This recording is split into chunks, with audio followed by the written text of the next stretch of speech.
I write because I want to be free. I write because I want to heal from the toxic and dysfunctional behaviors that were passed on to me as a child, that have haunted me throughout my adult life.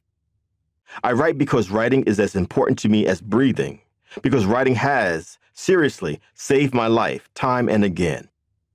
I write because I believe in telling the truth, the whole truth, about myself, about where I come from and what shaped me, about America, about this world. I write because my grandmother, Lottie Burrison Powell, my mother's mother, could not read or write. I write because my mother can read and write a bit, but due to the segregated America into which she was born, my mom only made it to the 8th grade, and to this day I help her to spell and pronounce words she does not understand. As for my father, who was never married to my mother, I only saw him 3 times in my life, the last at the age of 8, the same year my mother first took me to the library, and I fell madly in love with storytelling, with books, with the word. It would not be until after my father was dead, I did not know he had died for over a decade after the fact, that I would learn from close relatives of his that he could not read or write either.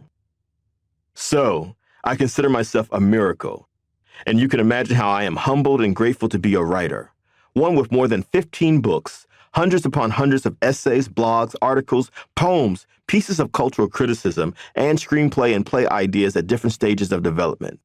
Because, given where I come from, the poverty, the violence, the abuse, the abandonment, the many years battling despair and sadness, and generations of trauma rooted in American racism going back to the enslavement of my ancestors, I realize it is some divine order that I am a writer, that I figured out a way to use my voice for myself, for others.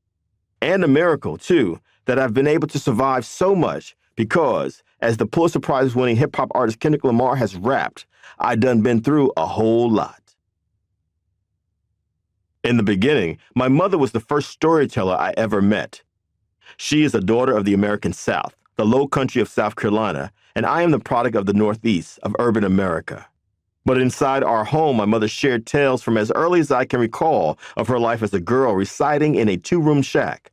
Her 3 sisters, her brother, her mother, and her father.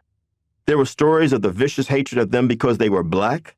There were stories of their endless financial hardships, of making a way out of no way.